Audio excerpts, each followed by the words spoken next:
Old soldiers never retire دے feed اوے. تو کہتے ہیں میں بھی عنقریب گمنامی میں چلا جاؤں گا لیکن فوج سے روحانی رابطہ ہمیشہ رہے بڑی گا. اچھی تقریر کی، جچے تلے نپے تلے الفاظ تھے، لیکن یہ نوکری کا لفظ مجھے کو اچھا نہیں لگا کہ ہم نے فوج میں نوکری کی، خدمات بجا لایا، فرض ادا کیا. کو اس طرح کی بات کرنی چاہیے تھی. فوج کی جو ملازمت ہے نا وہ نوکری سے کچھ بڑھ کر ہے. بالکل ٹھیک نکتہ. اور دیکھیں یہ نوکری جو ہے یہ نوکری نہیں ہے، اس سے کچھ آگے کی چیز ہے. بلا شبہ. اور میں نے ایک دفعہ D G I S P R جو تھے وہ موجود تھے، سارے ہمارے میڈیا کے لوگ بھی تھے. تو انہوں نے ہماری جب تعریف و توصیف کی تو میں نے جواب میں کہا کہ جناب بہت شکریہ آپ کا کہ آپ نے ہماری خدمات کا اعتراف کیا، ہمیں سراہا. یعنی اہل قلم، جی ہاں اہل قلم کو، وہ ذاتی بات نہیں.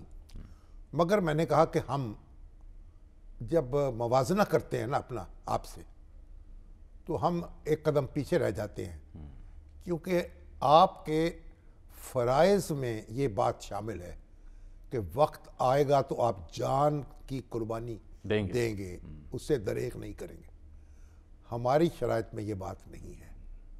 تو جس کی شرائط ملازمت میں جان پہ کھیل جانا شامل ہو، ہم اس کے ہمسر نہیں ہو سکتے.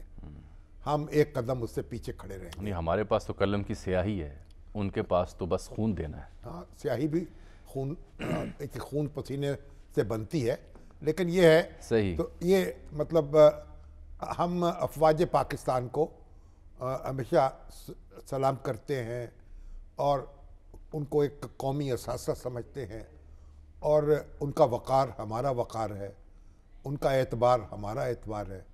اور حقیقت یہ ہے کہ وہ آج اپنا آج قربان کرتے ہیں ہمارے کل کے لیے. تو ہم ان کے ہمسر نہیں ہو سکتے.